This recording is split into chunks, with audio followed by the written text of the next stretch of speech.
CBI তদন্ত করবে এটা নিয়ে বিজেপি তো উল্লসিত হবেই। তার কারণ বিজেপির আর একটা বড় রাজনৈতিক বিশ্বস্ত শাখা সংগঠনের নাম সিবিআই, যারা বিজেপির অঙ্গুলি হেলনে চলে, যারা বিরোধীদের বিরুদ্ধে খড়গহস্ত হয় এবং অভিযুক্তরা বিজেপিতে যোগদান করলে বা বিজেপির নেতাদের বিরুদ্ধে অভিযোগ থাকলে এই তদন্তকারী সংস্থা তাদের কেশাগ্র স্পর্শ করে না।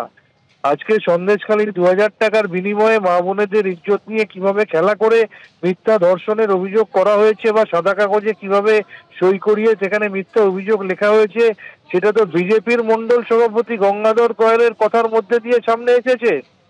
আর তৃণমূল কংগ্রেস কি করেছে? তৃণমূল কংগ্রেস শেখ শাহজাহান, শিবু হাজরা, উত্তম সর্দারদের মতো তৃণমূলের সাথে যুক্ত থাকা সত্ত্বেও এই সমস্ত লোকের, আর নরেন্দ্র মোদী বিজেপির সর্বময় নেতা, তিনি স্বাধীনতা দিবসের দিন বিলকিস বানোর ধর্ষকদের রেহাই করে বিকেলবেলা ধর্ষকরা যখন জেল থেকে বেরিয়েছে তাদেরকে বিজেপির নেতারা মালা পরিয়েছে।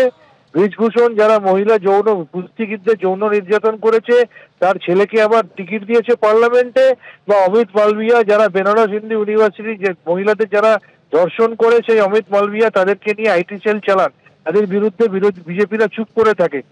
সিবিআই যে বিজেপির অঙ্গুলি হেলনে চলে দীর্ঘমেয়াদী প্রক্রিয়ার মধ্যে দিয়ে শুধু বাংলাকে বদনামি করবে এবং বিরোধী শাসিত রাজ্যগুলোতে তারা একই কাজ করে থাকে, এটা দেশের মানুষকে আর নতুন করে বোঝানোর প্রয়োজন নেই।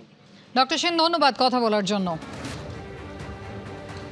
সুপ্রিম কোর্টে সন্দেশখালী কাণ্ডে ইতিমধ্যেই ফের একবার বড়সড় ধাক্কা কিন্তু রাজ্য সরকারের, অর্থাৎ এতদিন পর্যন্ত জমি দখল থেকে শুরু করে নারী নির্যাতন এবং রেশন দুর্নীতির মোট যে 43টা মামলা যা সিবিআইকে তদন্ত করার নির্দেশ দিয়েছিল কলকাতা হাইকোর্টের ডিভিশন বেঞ্চ, সেই নির্দেশে কিন্তু বহাল রইল সুপ্রিম কোর্টে। অর্থাৎ রাজ্যের যে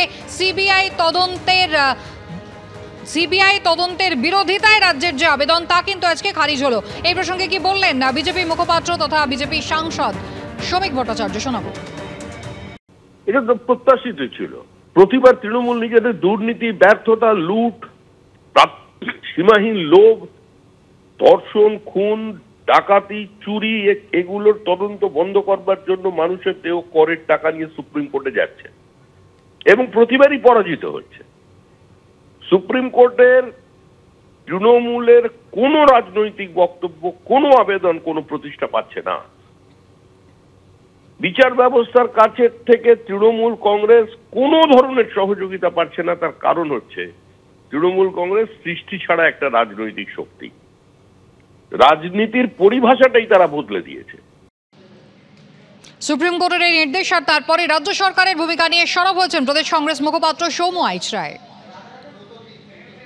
রাজ্য সরকারের উপরতলার নেতা মন্ত্রী থেকে শুরু করে এই শাহজাহান নূরজাহানরা যুক্ত, তারা চায় যে বাংলাটাকে তাদের হাতে দিতে। এত বড় দুর্নীতির পেছনে মাথারা যে শাহজাহান, শুধু শাহজাহানের মাথার উপরে যারা রয়েছে একা তো শাহজাহান নয়।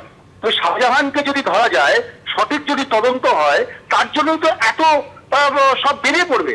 কারা আছে পেছনে? কালীঘাট আর ক্যামাক্সটিকের লোকেরা। তাই তো ধামাচাপা দেওয়ার চেষ্টা। তাই তো আপনার আমার ট্যাক্সের টাকা খরচা করে, হাজার হাজার কোটি কোটি টাকা খরচা করে সুপ্রিম কোর্টে গিয়ে রাজ্য সরকার বিরোধিতা করছে। এত থাপ্পড় খাচ্ছে সুপ্রিম কোর্ট, তাও লজ্জা লাগছে না? তাও বাংলার সরকার মনে করে না যে একটা এত বড় দুর্নীতির তদন্ত হওয়া উচিত?